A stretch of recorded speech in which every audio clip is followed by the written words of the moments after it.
നമസ്കാരം, news prime മലയാളത്തിലേക്ക് സ്വാഗതം. ദേശീയ ജനാധിപത്യ സഖ്യം അഥവാ NDAയെ എതിർക്കാൻ UPA തന്നെ രംഗത്ത് വരണമെന്ന ആവശ്യവുമായി മുൻ ഘടകകക്ഷികളുടെ നേതാക്കൾ കോൺഗ്രസ് നേതാക്കളെ കാണുകയാണ്.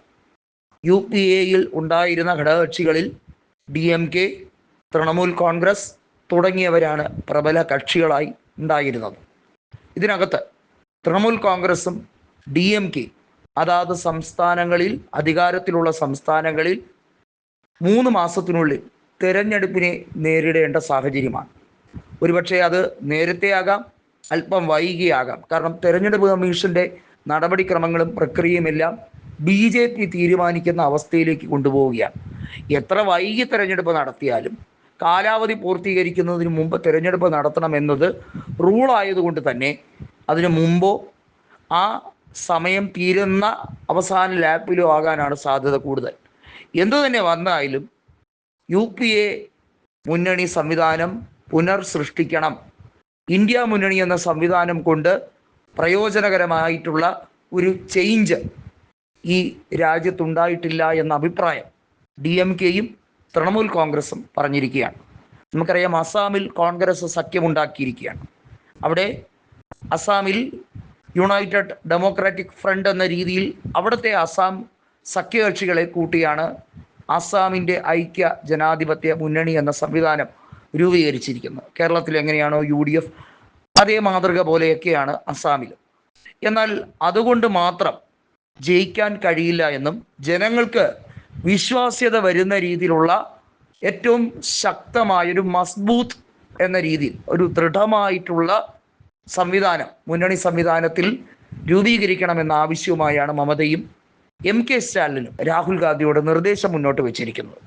ഇത് കോൺഗ്രസിൻ്റെ ദേശീയ നേതൃത്വം ഉന്നതാധികാര സമിതിയിൽ ചർച്ച ചെയ്യുകയും ഉടൻ തന്നെ ദിവസങ്ങൾക്കുള്ളിൽ തന്നെ ഉചിതമായ നടപടിയെടുക്കുകയും ചെയ്യും എന്ന റിപ്പോർട്ടാണ് പുറത്തു വന്നിരിക്കുന്നത്. കാരണം തമിഴ്നാട്ടിൽ 234 സീറ്റുകളാണുള്ളത്. നമുക്കറിയാം, കഴിഞ്ഞ ലോക്സഭാ തെരഞ്ഞെടുപ്പിൽ തമിഴ്നാട്ടിൽ ബഹുഭൂരിപക്ഷം സീറ്റുകളിൽ വൻ മാർജിനോട് കൂടിയുള്ള വിജയമായിരുന്നു കോൺഗ്രസിനും DMKയ്ക്കും ഉണ്ടായിരുന്നത്. DMKയും കോൺഗ്രസും അല്ലാതെ അവിടെ സഖ്യകക്ഷികളും 8ഓളം ലോക്സഭാ സീറ്റുകൾ നേടി.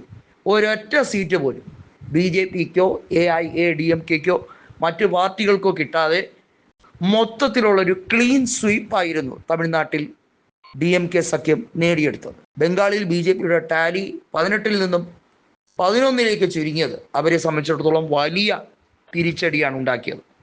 തമിഴ്നാട്ടിലും ബംഗാളിലും സംസ്ഥാനത്തെ രണ്ടായി പിളർക്കാനുള്ള പദ്ധതികളൊക്കെ അണിയറയിൽ BJP തയ്യാറാക്കുന്നുണ്ട്. അത് എത്രത്തോളം വിജയിക്കുമെന്നുള്ളത് കാത്തിരുന്ന് കണ്ടറിയാം. കാരണം അവർക്ക് ഇമ്പാക്റ്റ് ഉണ്ടാക്കാൻ സാധ്യതയുള്ള മേഖലകളെ തരംതിരിക്കാൻ വേണ്ടിയുള്ള ഒരു ഗൂഢാലോചന അണിയറയിൽ ഉണ്ടാക്കുന്നുണ്ട്. നമുക്കറിയാമല്ലോ, ഉപരാഷ്ട്രപതിയായി CP രാധാകൃഷ്ണനെ BJP നേതൃത്വം രാജ്യസഭയുടെ ചെയർപേഴ്സണാക്കിയത് ചില ഗൂഢലക്ഷ്യങ്ങൾ മുന്നിൽ കണ്ടാണ്. ദക്ഷിണേന്ത്യയിൽ BJPയുടെ പ്രാതിനിധ്യം വളരെ കുറവാണ്.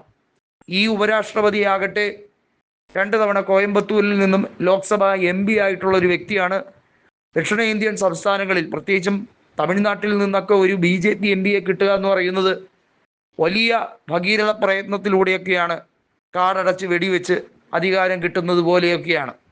ഏതായാലും ഇപ്പോഴത്തെ സെനറിയോയിൽ UPA എന്ന സംവിധാനം തിരിച്ചു കൊണ്ടുവരാനുള്ള, അതായത് 3.0 എന്ന സംവിധാനം ലോഡിങ്ങിന് വേണ്ടിയാണ് ഇപ്പോൾ കോൺഗ്രസും ആഗ്രഹിക്കുന്നത്.